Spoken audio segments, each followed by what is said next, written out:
Well, hey, church, I'm with Adam Duvall, our youth director. And Adam, we just wanted to talk a little bit about some of the changes that we're making as we kick off youth ministry. Yeah. Formerly known as Adrenaline, now known as FBC students, FBC students. This is new merch? Yep. New gear. So we made an order of sweatshirts. It's going to be a limited run that we want to have available for students on the first night. So if students show up with $20, we got sweatshirts for them, all size runs, and so that way they can start repping it. And then later on in the year, we'll have more available for everybody. Well, so share a little bit with us, if you would, about just some of the vision behind why we're doing what we're doing, and then we'll move into kind of some logistics of what that's going to look like. Yeah. So looking at just the vision of our student ministry, we really want to focus on building our peer-to-peer relationships. And just, we have a really tight-knit community already. We just feel like really growing that and then incorporating some of those kids who are on the outside of that community, bringing them in and really growing them as a faith-based community. So we've kind of worded this as building a faith-based peer-to-peer community with the focus of mobilizing students for a mission. And talking about that mobilizing, if we can get this culture of a tight-knit faith-based community within our students, then they can go out into their communities in the schools and town and feel comfortable sharing the gospel with their outside friends, with strangers in the community. If they're comfortable talking about the gospel within their friend group here, then we can bring this culture into the school and then outward into the entire world like we're called to do. Awesome. That's good vision. So tell us a little bit about the specifics. So Monday nights, 3 o'clock or so, right after school. What's happening? Yeah. So we rotated last year, and years prior we had done a Sunday night focus. This year we're moving to Mondays, and we're going to be opening the church building at 3 o'clock. We switched to the Mondays. We heard a lot of the families want their Sunday nights for their family time. We want to honor that, and we want to honor the church's focus of the life group model on Wednesday nights. And so Monday is where we landed on looking at school schedule, some of the activities. We think that's going to be the best to reach students in the community and the students we already have attending. We'll open the building at 3 o'clock, kind of 3 to 5 is going to be more focused on giving a space right after school.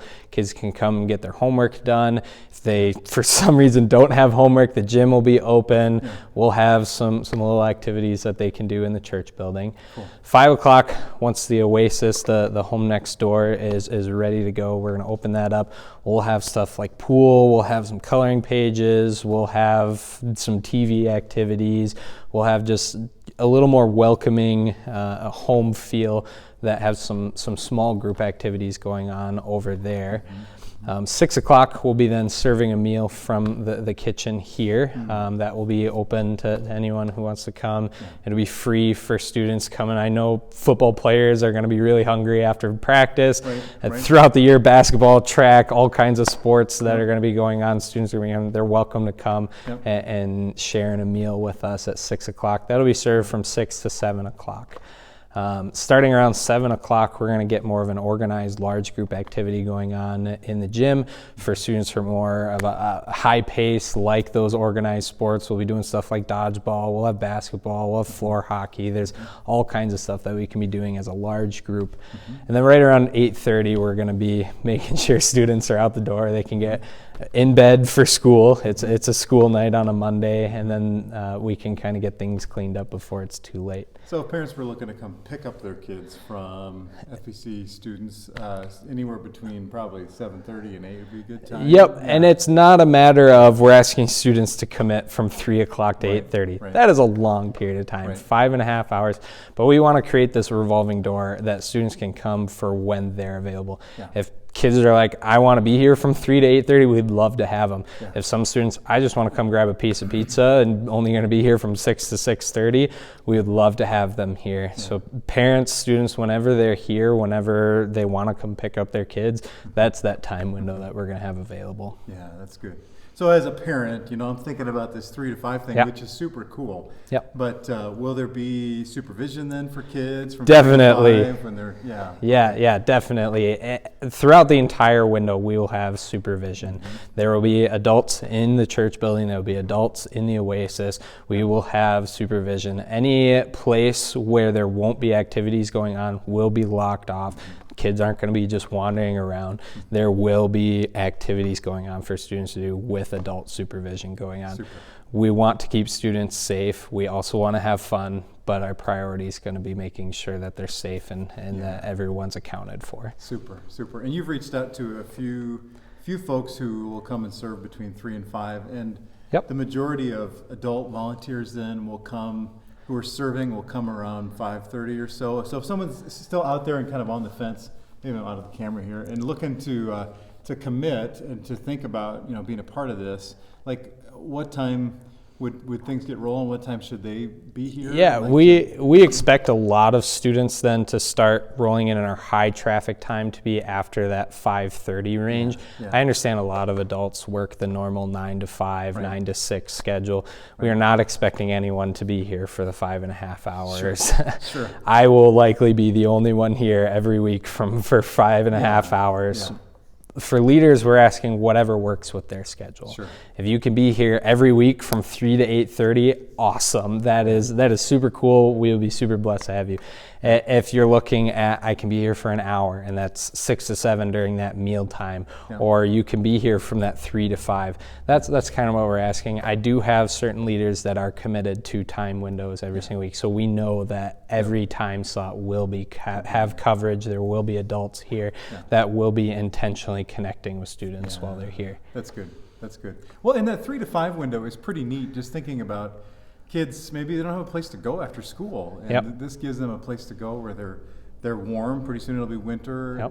They're cared for. They have an opportunity to connect with peers and other adults who care about them. Yep. Super cool vision. Yeah. I like that. Yeah, I wish I had a place when I was in high school and junior high that I could come and just focus on doing my homework. Yeah. I know even just going home, it was a distraction, and I didn't want to get homework done. Sure. And just having this place that we'll have a quiet space for doing homework, or just having a place where other students are there, you can help each other out. Right. I think will be a super cool opportunity. That's good.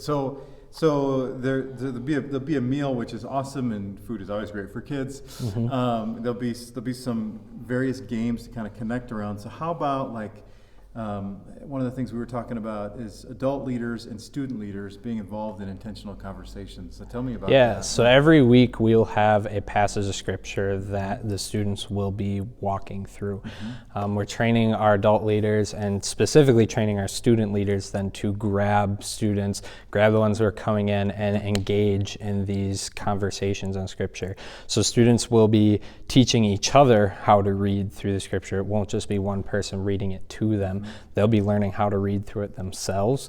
They'll be learning how to talk about scripture with each other, and they'll be learning how to pray for one another, how to pray for themselves, and be actively engaged in these faith-based conversations based on the scripture that we're going through that week. So hopefully then, with the goal of mobilizing students for mission, they'll be more comfortable then going into the school talking about this from what they've learned here. And we talked yesterday, some sophomores, juniors, seniors who are interested in serving in those roles, and so there's some ownership that you're talking about here, which is a good thing. Yeah. And so there'll be some student leadership, adult leadership as well. I know, so we got a 5th grader who's coming, so thinking of junior high and other younger kids, will there be adult leaders engaged as well? And every student that walks through the door, our goal is to have them engaged within minutes of them walking through.